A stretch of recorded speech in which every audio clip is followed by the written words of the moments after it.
ఎంత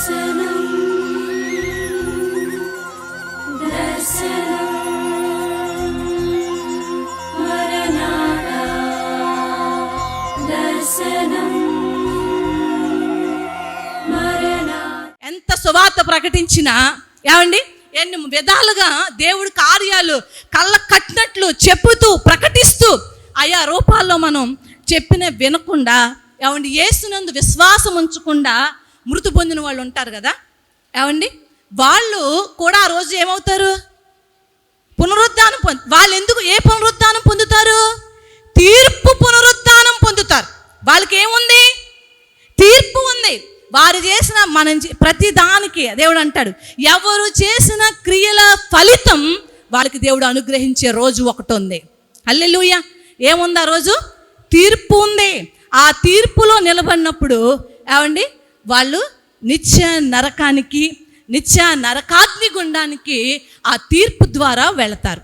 కనుక యేసును విశ్వసించిన మనం, యేసు ఎలాగో పునరుద్ధానుడే లేచాడో అట్లాగే ఎవరైతే యేసునందు విశ్వాసం ఉంచుతారో, ఎవరైతే యేసును సొంత రక్షకుడుగా అంగీకరిస్తారో, యేసయ్య నా కొరకు తన సమస్తాన్ని విడిచి వచ్చాడు, నా కొరకు ఆయన రిక్తునిగా వచ్చాడు, నా కొరకు నా పాప భారానంతటిని ఆయన మీద వేసుకున్నాడు అని ఎవరైతే నమ్ముతారో, ఇక్కడ ఉండగా నాకు యేసు కావాలి, ఈ యేసిచ్చే రక్షణ కావాలి, యేసిచ్చే బాప్తిసం కావాలి, నాకు ఆ యేసు వేసే ఆ ముద్ర నాకు కావాలి అని ఎవరైతే ఇక్కడ ఉండగా నమ్మి రక్షణ అని ముద్ర పొందుకుని యేసయ్య కొరకు ఎదురు చూస్తూ ఆయన పునరుద్ధాన బలంలో వర్ధిల్లుతూ ఉంటారో వాళ్ళందరికీ ఉన్నది ఏంటో తెలుసా?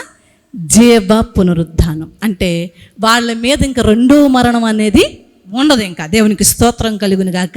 ఇక్కడ ఎవరైతే యేసునందు విశ్వాసం ఉంచకుండా ఉంటారో వాళ్ళకి ఏముంది? రెండో మరణం ఉంది. ఏముంది? అదే రెండో మరణం అనగా నరకం ఉంది. కానీ ఎవరైతే యేసునందు విశ్వాసం ఉంచుతారో వాళ్ళ మీద ఏ మరణం లేదు, రెండో మరణం వాళ్ళ మీద లేదు. దేవునికి మహిమ కలుగును గాక. హల్లెలూయా. కనుక పునరుద్ధానుడైనటువంటి యేసునందు మనం ఏం కలిగి ఉండాలి? ఆ పునరుద్ధానం మనకి గొప్ప నిరీక్షణ ఇచ్చింది. ఏమిచ్చింది? క్రైస్తవానికి ఆధారమైనటువంటి విశ్వాసాన్ని, నిరీక్షణ ఇచ్చింది. ఏదైనా ఉందంటే అది యేసుక్రీస్తు యొక్క పునరుద్ధానమే. దేవునికి స్తోత్రం కలుగును గాక. హల్లెలూయా.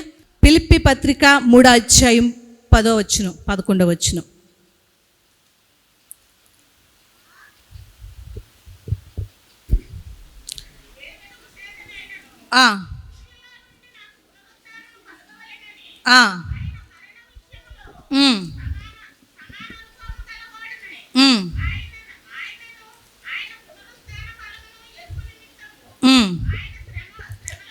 చాలండి. ఏ విధము చేతనైనను మృతులలో నుండి నాకు పునరుద్ధానం కలగవలనని.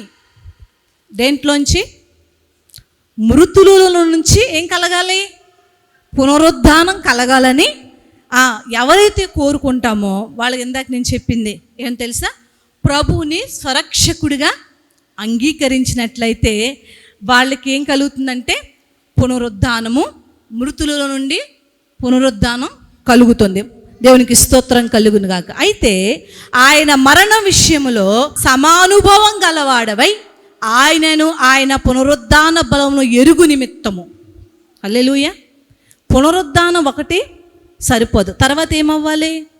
చాలామంది అనుకుంటున్నారు నేను రక్షణ పొందేసుకున్నాను, బాప్తిసాన్ని పొందేసుకున్నాను, అంతా అయిపోయింది అనుకుంటున్నారు. ఏమండి, నేను రక్షణ పొందేసుకున్నాను, బాప్తిసాన్ని పొందేసుకున్నాను కనుక నేను మొత్తం యేసు చెప్పిందంతా చేసేసాను అని చెప్పి అయిపోయింది అన్నట్లుగా జీవితాల్ని జీవిస్తున్న వాళ్ళు ఉన్నారు. కానీ ఏమండి, రక్షణ పొందిన వారు, బాప్తిసం పొందిన వారికి ఏముందంటే పునరుద్ధానం ఉన్నమాట వాస్తవం. మీకు ఇంకొక మాటలో చెప్పాలంటే ఒక దంపతులకు ఒక బిడ్డ పుట్టాడు, చంటి బిడ్డ. పుట్టిన బిడ్డ ఎలా ఉంటాడు?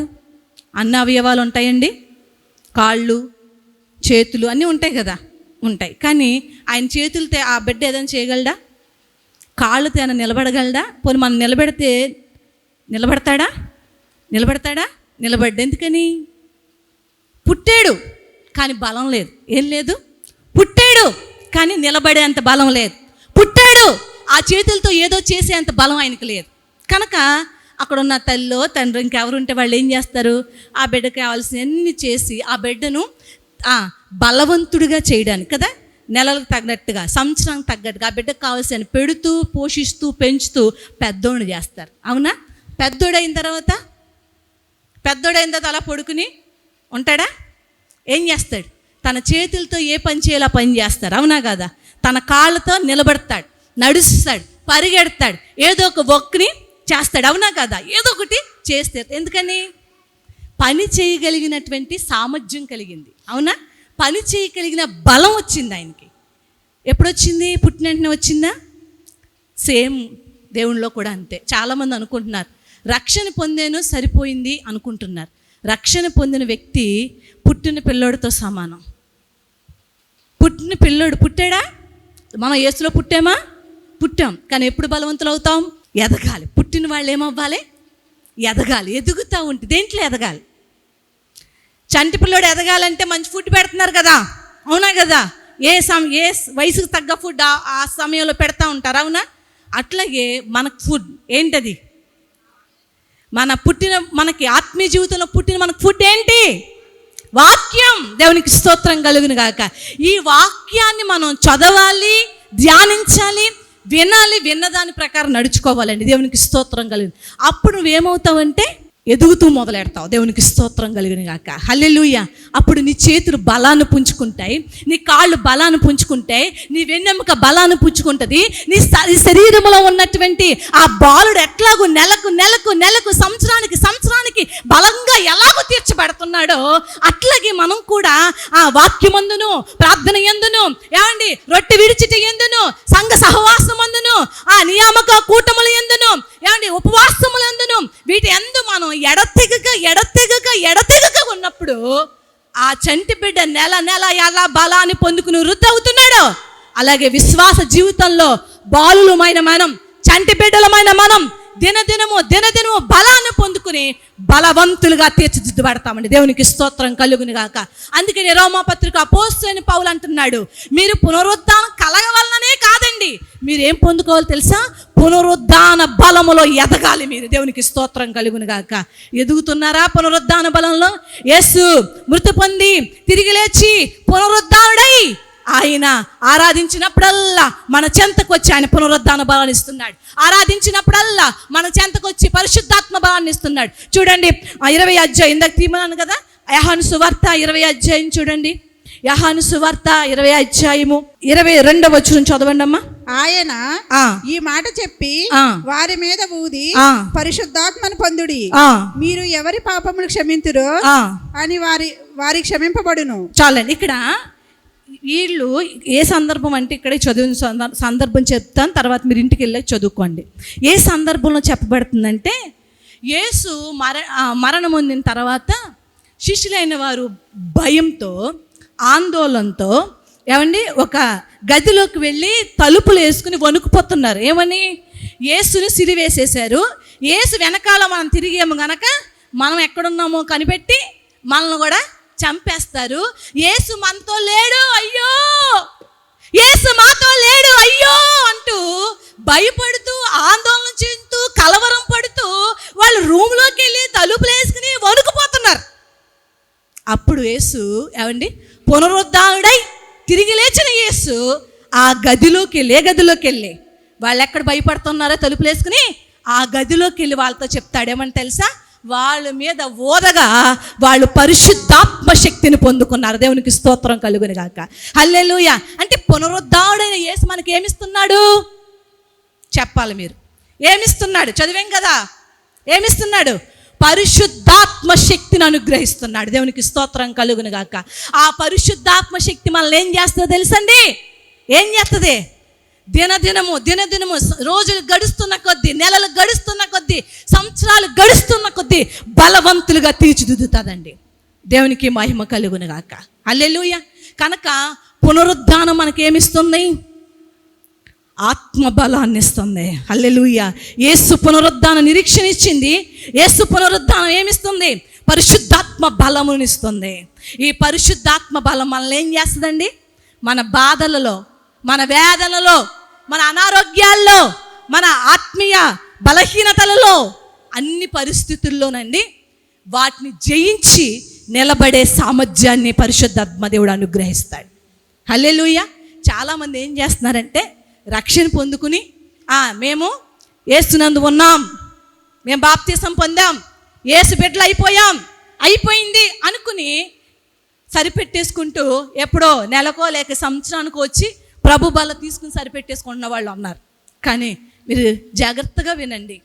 అలాగూ గనక మనం చేస్తే గనక ఎంత కాలం ఉన్న చంటి బిడ్డ పెరుగుతున్నాడు కానీ చేతులతో ఏం చేసుకోలేనోడుగా, కాళ్ళు పనిచేయనోడుగా మంచం మీద పడుంటే తండ్రి తల్లి మనసు ఎలా ఉంటుందో చెప్పండి మీరు. ఏమండి, వాళ్ళకి పరిచర్య చేస్తూ ఎంత ఏడుస్తారండి? వాళ్ళు ఏడుస్తారని అవుతారా? ఏమండి, వాళ్ళు కడుగుతూ వాళ్ళని శుభ్రం చేస్తూ వాళ్ళకి అన్నీ చేస్తూ బట్టలు వేస్తూ అవన్నీ వాళ్ళ గదిని శుభ్రం వాళ్ళు ఏం చేసుకోవాలి, నిస్సత్తువుగా వాళ్ళు పడుంటే తినిపిస్తూ కారుతుంటే తుడుస్తూ ఇవన్నీ చేస్తున్నటువంటి తల్లిదండ్రుల మనసు ఎలా ఉంటుందో ఒకసారి ఆలోచించండి మీరు.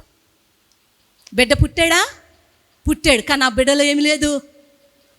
ఆ బిడ్డలో ఏం లేదండి, ఎదుగుదల లేదు, ఏమి లేదు. చాలామంది రక్షణ పొందారు కానీ మీలో ఆత్మీయ ఎదుగుదల లేదు. పరిశుద్ధాత్మ దేవుడు దుఃఖిస్తున్నాడండి, పరిశుద్ధాత్మ దేవుడు బాధపడుతున్నాడు. మనలో ఏముండాలి? ఎదుగుదల ఉండాలి. దేవునికి స్తోత్రం కలుగును గాక. హల్లెలూయా.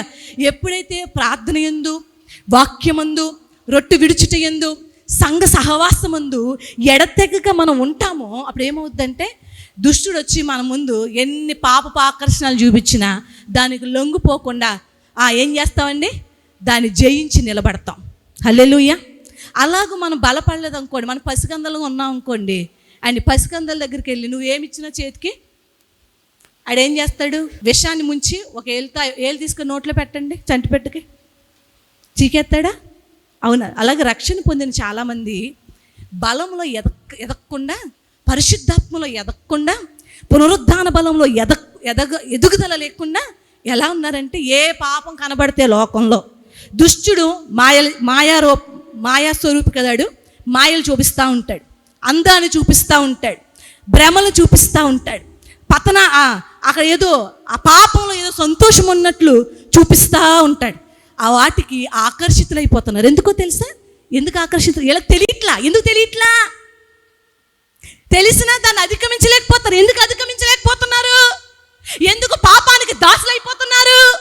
ఎందుకు దేవుడు వద్దన్న వాటిని వీళ్ళు జీవితంలోకి అనుమతిస్తున్నారు? ఎందుకో తెలుసా? వీళ్ళ దగ్గర ఆ పునరుద్ధాన బలములో ఎదగట్లేదు. వీళ్ళు దేంట్లో ఎదగట్లేదు? అందుకని వారం వారం ప్రార్థన మానకుండా రండమ్మా అంటే మందిరం నింపబడద్దనా? కాదండి, మీరు పాపానికి దాసులు అవ్వకుండా ఉంటారని. హల్లెలూయా. పాపాన్ని జయించే శక్తి యేసు ఆరాధనలో ఉంది. పాపాన్ని జయించే శక్తి ఆయన ప్రార్థనలో ఉంది. దేవునికి స్తోత్రం కలుగును గాక. అలాగూ జయించాలంటే ఆ వ్యక్తి ఎక్కడుండాలి? ఎక్కడుండాలండి? మందిరములో ఉండాలి. ఎక్కడుండాలి? దేవుని పాదాల దగ్గర ఉండాలి. ఎక్కడుండాలి? ప్రార్థనలో గడపాలి. రక్షణ పొందిన మీరు అందరూ ప్రార్థనలు ఎంతసేపు గడుపుతున్నారు ఆలోచన చేసుకోండి. వాక్యం ఎంతసేపు ధ్యానిస్తున్నారు వాక్యాన్ని జ్ఞాపకం చేసుకోండి.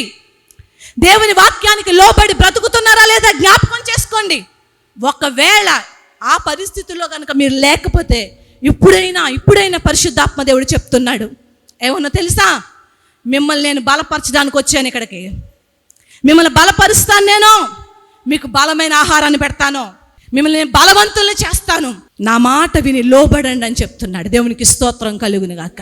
నా మాట విని లోబడండి, దేవునికి మహిమ కలుగును గాక. హల్లెలూయా. పరిశుద్ధాత్మలో మనం ఏమవ్వాలి? దినదినము బలాన్ని పొందుకుంటూ ఏమండి ఫస్ట్ ఇయర్లో పెట్టిన రైస్ క్వాంటిటీ ఏమండి 10 సంవత్సరాలు పెట్టిన పిల్లడికి అంతే క్వాంటిటీ పెడితే సరిపోద్దండి? మందిరానికి వచ్చిన కొత్తలో, అయ్యా నాయన ఈరోజు ఉద్యోగానికి వెళ్తున్నాను సహాయం చేయి యేసునామములో ఆమేన్. ఈరోజు లేకపోతే ఇంకోటి ఏదో చేస్తున్నాను నాకు సహాయం ఆమె అన్నాం. అదే ప్రార్థన నీకు ఇన్ని సంవత్సరాలైనా నువ్వు ప్రార్థనలో ఎదగకుండా అదే ప్రార్థన. ఏ ప్రార్థన? ఫస్ట్ ఇయర్లో పెట్టిన భోజనం అంత ప్రార్థన. అదే ప్రార్థనలో నువ్వు ఉన్నావా? నీకు ఎక్కడి నుంచి బలం వస్తుంది? ఎలా వస్తుంది బలం? సంఘ ప్రార్థనలు జరుగుతున్నాయంటే నువ్వు రాకుండా ఇంటికాడ ఎక్కడెక్కడో కూర్చుని నీకు బలం ఎక్కడ దొరుకుతుంది? బలం ఇచ్చే స్థలం ఏది? ఆ రోజు పెంతెకొస్తు రోజు అందరం కలిసి దేవుని స్తుతిస్తుంటేనే కదా దేవుని ఆత్మ వాళ్ళ మధ్యకి దిగొచ్చింది. అందరూ కలిసి ప్రార్థన చేస్తుంటేనే కదా దేవుని పరిశుద్ధాత్మ సన్నిధి వాళ్ళ మధ్యకి దిగొచ్చింది. అందరూ వచ్చి ప్రార్థన చేయవలసిన సమయంలో మీరు ఎక్కడా? స్తుతించవలసిన సమయంలో మీరు ఎక్కడా? దుష్టుడు ఎవరిని మింగుదుమా అనియాడు, పొంచించు గర్జించు సింహం వల్ల తిరుగులాడుతూ ఉన్నాడు. వాడి చేతుల్లో నువ్వు పడకుండా వాడిని నువ్వు జయించి వాడిని మీ కాళ్ళ కింద వేసి నిలబడాలంటే దేవుడు మన కొరకు శిలువ మరణం పొందాడు, పునరుద్ధారణ అయ్యాడు. ఆయన అంటున్నాడు, నా పునరుద్ధాన బలం నీకు ఇస్తాను, నా చెంతకు వస్తావా అని. హల్లెలూయా. మరి మనం నెలక వచ్చేది ఒకసారి, పండగక మనం వచ్చేది దేవుని సన్నిధికి. ఆ బలం సరిపోద్దా మనకి? దినదినము వ్యక్తిగతంగా ప్రార్థన అనుభవం, కుటుంబ పరంగా ప్రార్థన అనుభవం, సంఘపరంగా ప్రార్థన అనుభవం అందరూ కలిగి ఉండాలండి. దేవునికి స్తోత్రం కలుగునుగాక. హల్లెలూయా. ఆ ప్రార్థన మిమ్మల్ని ఏమండి ఒక పచ్చని దేవుని మందిరములో పచ్చని ఒలీవ మొక్క ఎలాగూ వృద్ధి అవుతుందో అట్లా దేవుని మందిరంలో పచ్చని ఒలీవ మొక్క వలె నీవు వృద్ధి అవ్వాలంటే ప్రార్థనలోను, వాక్యములోను, పునరుద్ధానం గురించి సాక్ష్యం ఇవ్వడంలోను, పునరుద్ధాన సువార్తను ప్రకటించములోను, యేసు జనన మరణ ఆరోహణ అవరోహణ ప్రతిదాన్ని ఆయన చెప్పిన సువార్తను ప్రకటించడంలోనూ నువ్వు ఏం చేయాలి? వీలు చేసుకుని ఆ పని చేయాలి. దేవునికి స్తోత్రం. వీలు ఉన్నప్పుడు కాదండి. కొంతమంది అంటారు వీలు ఖాళీ లేదండి, వీలు లేదండి. అబ్బా, కానీ మనం ఎదగాలంటే మాత్రం మనం పడిపోకుండా నిబ్బరం కలిగి నిలబడాలంటే మాత్రం దేవుని సన్నిధిలో నమ్మకంగా ఉండండి. దేవుని వాక్యానికి విధేయత చూపించండి. అప్పుడు మీ బలం ఎంత గొప్పగా ఉంటుందో తెలుసా? చాలా గొప్పగా ఉంటుంది. మీరు ఆ రోజు పేతురు గారండి పునరుద్ధాన బలాన్ని పొందక మునుపు ఆయన ఎలా ఉన్నాడు తెలుసా? చిన్న పిల్ల దగ్గర అబద్ధం, చిన్న పన్నుడి దగ్గర అబద్ధం, ఎవరి దగ్గర వాళ్ళ దగ్గర ఏదో ఆ సమయం గడుపుకుంటాం అంతే, అలా వెళ్ళిపోయేవాడు. కానీ ఎప్పుడైతే యేసు పునరుద్ధారణ అయిన తర్వాత పేతురు ఆ పునరుద్ధానాన్ని బలం పొందుకున్నాడో అప్పుడు ఏమయ్యాడో తెలుసండి? ఏమండి, రాజుల ముందు కూడా, శతాధిపతుల ముందు కూడా, అధికారుల ముందు కూడా, వేల ప్రజల ముందులో కూడా యేసు సజీవుడు, యేసు పునరుద్ధానుడై లేచాడు, యేసు కొరకు నేను సాక్ష్యం ఇస్తాను, కన్న వాటిని విన్న వాటిని నేను చెప్పక ఉండలేనని సాక్ష్యం ఇచ్చాడండి. దేవునికి స్తోత్రం కలుగును గాక. ఇంకా చెప్పాలంటే యేసు కొరకు చావునైనా చేస్తా అని చెప్పి హతసాక్షిగా మరణించాడు. హల్లెలూయా. ఎక్కడిదా బలం? ఎక్కడిదండి ఆ బలం? ఎక్కడిది? పునరుద్ధాన బలం. ఏ బలం అది? పునరుద్ధాన బలం. యేసు మనకిస్తానన్నది ఏంటో తెలుసా? అదే ఆ పునరుద్ధాన బలమే మనకిస్తానంటున్నాడు యేసు. ఆ పునరుద్ధాన బలమే మీకు నాకు ఇస్తానంటున్నాడు దేవుడు. పునరుద్ధాన బలం కావాలా? పునరుద్ధాన బలం కావాలా? పునరుద్ధాన బలం మీరు బలములో ఎదగాలంటే నేను చెప్పినట్లుగా వాటిని క్రమం కలిగి మనం చేసినట్లయితే దేవుని యందు మనం ఎదుగుతాం. ఆయన ఒక ఉదాహరణ చెప్పారు, అదే చెప్తాను నేను మీకు. ఏంటంటే ఒక బిడ్డ ఉన్నాడు, 4 సంవత్సరాలు పెంచిన తర్వాత 4 సంవత్సరం వచ్చాక అందరూ ఏం చేస్తామండి? చక్కగా తీసుకెళ్ళి స్కూల్లో జాయిన్ చేస్తాం, ఉన్నా కదా. జాయిన్ చేస్తే నర్సరీ, ఎల్కేజీ, అలాగా యూకేజీ, ఫస్ట్, అలా సెకండ్, థర్డ్, అట్లా ఒక్కో సంవత్సరం విన్ అవుతూ వాడు ఏం చేస్తాడు? అమ్మాయి కానీ అబ్బాయి కానీ ఏం చేయాలి? వాళ్ళు పాస్ అవుతూ నెక్స్ట్ ఇయర్ ప్రమోట్ అవుతూ ఉంటారు, అవునా కదా. పాస్ అవుతూ నెక్స్ట్ ఇయర్ ప్రమోట్ అవుతూ ఉంటారు. కొన్నాళ్ళకి వాళ్ళు ఏదో గొప్ప చదువు, బీటెక్, ఎంటెక్, లేకపోతే ఇంజనీర్, డాక్టర్, మొత్తానికి ఏదో గొప్ప పొజిషన్లో స్థిరపడతారు.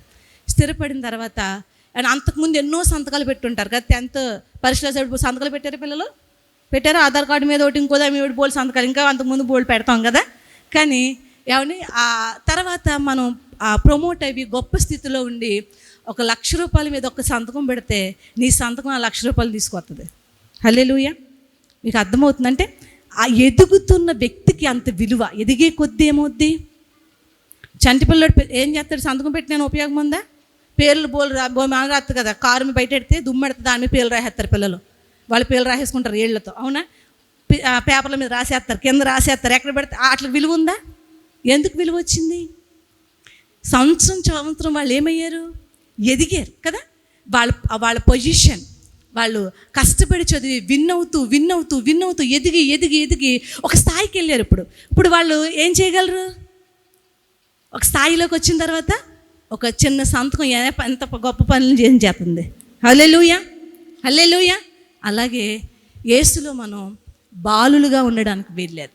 యేసులో మనం పసికందులుగా ఉండడానికి వీల్లేదు. యేసులో మనం బలము లేని వారుగా ఉండడానికి వీల్లేదు. ఏమవ్వాలి మనం? ఆ చంటి బిడ్డ సంవత్సరం బలాన్ని పొందుకుంటూ ఒక్కొక్క మెట్టు ఎక్కుతూ ఎట్లా ఉన్నతమైన స్థితికి వెళ్ళి అక్కడ విలువైన వాడిగా తీర్చిదిద్దబడ్డాడో మనం కూడా అంతే. రక్షణ పొందిన నాటి నుంచి మనం ఏం చేయాలి తెలుసా? పునరుద్ధాన బలాన్ని పొందుకుంటూ, పరిశుద్ధాత్మ శక్తిని పొందుకుంటూ దినదినము సంవత్సరాలు గడుస్తున్న కొద్దీ, నెలలు గడుస్తున్న కొద్దీ, సంవత్సరాలు గడుస్తున్న కొద్దీ మనం ఎదుగుతూ ఉంటే తర్వాత ఒకప్పుడు ఒక స్థాయి ఇస్తాడు దేవుడు. ఏమిస్తాడు తెలుసు? ఇప్పుడు ఏమిచ్చాడంటే వీళ్ళకి చూడండి, యోహాను సువార్త 20 23 మీరు ఎవరి పాపములు క్షమింతురో అవి వారికి క్షమింపబడును, ఎవరి పాపములు మీరు నిలిచి ఉండనిత్తురో అవి నిలిచి ఉండని వారితో చెప్పింది. ఇప్పుడు ఏమిచ్చాడు దేవుడు? వాళ్ళకే అధికారాన్ని ఇచ్చాడు. దేవునికి స్తోత్రం. పరిశుద్ధాత్మలో, దేవుని పునరుద్ధాన బలంలో ఎవరైతే ఎదుగుతూ ఉంటారో దేవుడు వాళ్ళకి ఏమిస్తాడంట? అధికారాన్ని ఇస్తాడు. నువ్వేది ఇక్కడ ఇప్పుతావో దేవుడు అక్కడ ఇప్పుతాడు పరలోకంలో. నువ్వు ఇక్కడ ఈ భూలోకంలో ఏది నువ్వు బంధిస్తావో పరలోకంలో దేవుడు అది బంధిస్తాడు. దేవునికి స్తోత్రం కలుగును గాక. నువ్వు ఎదుగుతున్న కొద్దీ దేవుడు మనకి ఏమిస్తాడండి? బలాన్ని ఇస్తాడు, అధికారాన్ని ఇస్తాడు. ఇంకా అధ్యాయంలో పైన ఉంది, ఏమని తెలుసా? 19 మీకు సమాధానం కలుగును గాక. ఏమిస్తాడు? సమాధానాన్ని ఇస్తాడు. ఇంకా 20 శిష్యులు ప్రభుని చూసి సంతోషించారు. అంటే వారి జీవితాల ఆనందాన్ని, సంతోషాన్ని అక్కడ ఇచ్చినట్లుగా మనకు కనబడుతుంది. కిందకి వెళ్తే ఇంకా మనం చూస్తే అనేకులు ఆదరించేవారుగా దేవుడు వాళ్ళని నిలబెడతాడు, అనేకుల జీవితాన్ని కట్టేవారుగా నిలబెడతాడు. ఆ అధికారాన్ని మనం ఎవరి కొరకు ప్రార్థన చేస్తే వాళ్ళకి దేవుడు స్వస్థత ఇస్తాడు. ఒకప్పుడు పేతురు గారు పిల్లల్ని చూసి పరిగెట్టే పిల్లల్ని చూసి అబద్ధాలు ఆడే నిలబడి ప్రసంగం చేస్తూ ఉంటే అనేకులు పరిశుద్ధాత్మను శక్తిని పొందుకుని, అనేకులు పాపక్షమాపణ పొందుకుని క్రీస్తు సంఘములో చేర్చబడ్డారు. దేవునికి స్తోత్రం. అంత అధికారం ఎట్లా వచ్చింది? దినదినము నెల సంవత్సరాలు గడుస్తున్న కొద్దీ ఎదిగారు, కానీ మరగుజోళ్ళగా అలాగే ఉండిపోలా కదా. ఎదిగితే దేవుడు ఏం చేస్తాడు? అధికారాన్ని ఇస్తాడు. ఎదిగితే మన ఎదగడానికి దేవుడు ఏమిస్తున్నాడు? వాక్యం చూసాం కదా, పరిశుద్ధాత్మ శక్తిని ఇస్తున్నాడు. దేవునికి స్తోత్రం కలుగును గాక. హల్లెలూయా. మరి చాలా అద్భుతంగా దేవుడు తన సందేశాన్ని మనకిస్తూ ఉన్నాడు కదా. కనుక మనకి ఇవ్వబడిన ఏంటో తెలుసా? జీవ పునరుద్ధానం. ఏ పునరుద్ధానం?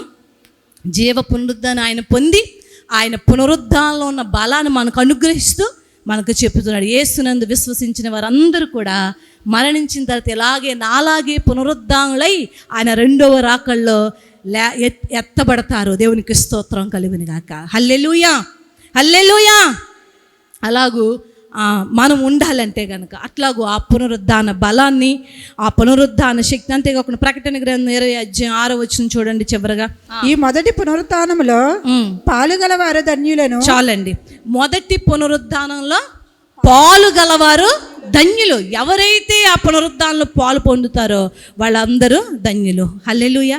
అంటే ఎవరైతే రక్షణ పొంది యేసు అనుగ్రహిస్తున్న, రక్షణ పొందిన వారికి దేవుడిస్తున్న ఆ పునరుద్ధాన బలములో, ఆ పునరుద్ధాన శక్తిలో ఎవరైతే వర్ధిల్లుతున్నారో వాళ్ళు ధన్యులండి. దేవునికి స్తోత్రం కలుగును గాక.